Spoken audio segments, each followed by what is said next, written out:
Charte de l'impérialisme. La présente charte a été élaborée à Washington pendant la traite négrière, ensuite discrètement négociée à la conférence de Berlin en 1885, pendant que les puissances occidentales se partageaient l'Afrique. Ils négocièrent secrètement à Yalta le partage du monde en deux blocs après la Deuxième Guerre mondiale, et pendant la création de la Société des Nations, l'ancêtre de l'ONU. Disposition générale. Article 1.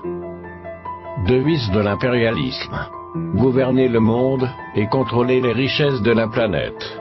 Notre politique est de diviser pour mieux régner, dominer, exploiter et piller pour remplir nos banques, et faire d'elles les plus puissantes du monde. Article 2. Aucun pays du tiers-monde ne constitue un État souverain et indépendant.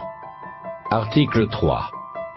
Tout pouvoir dans les pays du tiers-monde émane de nous, qui l'exerçons par la pression sur les dirigeants qui ne sont que nos marionnettes. Aucun organe du tiers-monde ne peut s'en attribuer l'exercice. Article 4. Tous les pays du tiers-monde sont divisibles, et leurs frontières déplaçables selon notre volonté. Le respect de l'intégrité territoriale n'existe pas pour le tiers-monde. Article 5. Tous les dictateurs doivent mettre leur fortune dans nos banques pour la sécurité de nos intérêts. Cette fortune servira de dons et crédits accordés par nous comme assistance, et d'aide au développement aux pays du tiers-monde. Des régimes politiques. Article 6. Tout pouvoir et gouvernement établi par nous est légal, légitime et démocratique. Mais tout autre pouvoir ou gouvernement qui n'émane pas de nous est illégal, illégitime et dictatorial, quelle que soit sa forme et sa légitimité. Article 7. Tout pouvoir qui oppose la moindre résistance à nos injonctions, perd par le fait même sa légalité, sa légitimité et sa crédibilité. Il doit disparaître. Des traités et des accords. Article 8.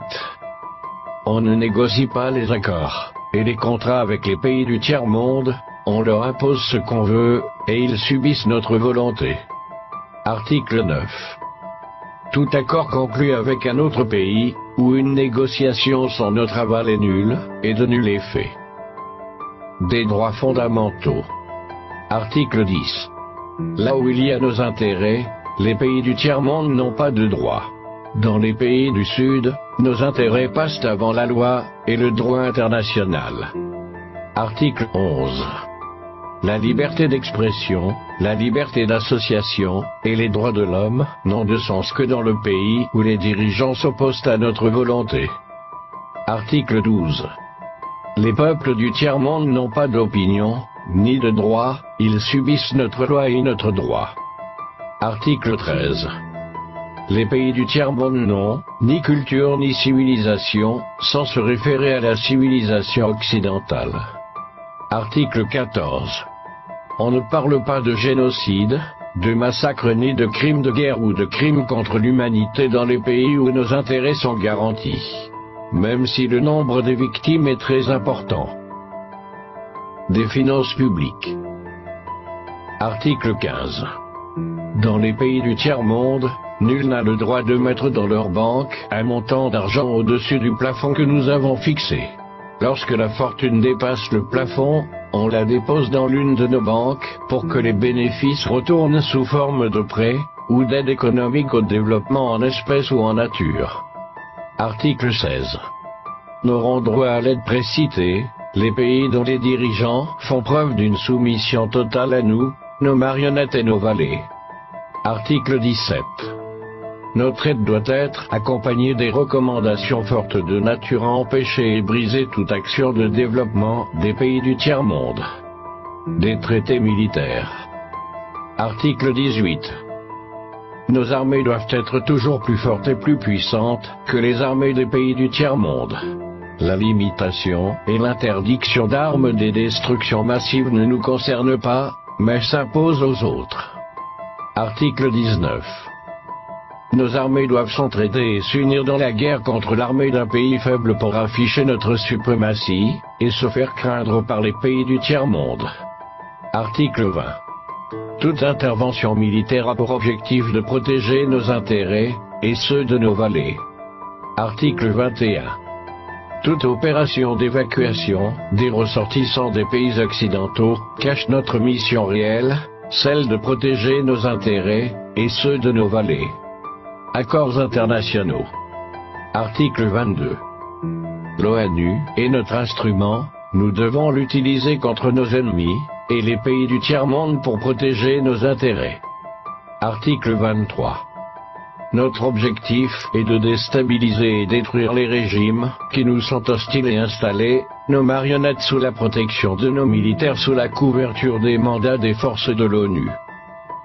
Article 24. Les résolutions de l'ONU sont des textes qui nous donnent le droit et les moyens de frapper, de tuer et de détruire les pays dont les dirigeants et les peuples refusent de se soumettre à nos injonctions sous la couverture des résolutions du Conseil de sécurité de l'ONU. Article 25.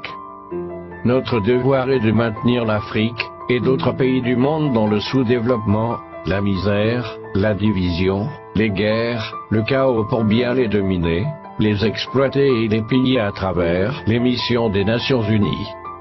Article 26. Notre règle d'or est la liquidation physique des leaders et dirigeants nationalistes du tiers-monde. Article 27.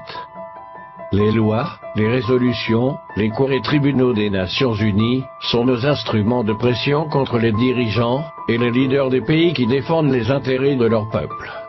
Article 28. Les dirigeants des puissances occidentales ne peuvent être poursuivis, arrêtés ni incarcérés par les cours et tribunaux de l'ONU, même s'ils commettent des crimes de guerre, de génocide, ou des crimes contre l'humanité.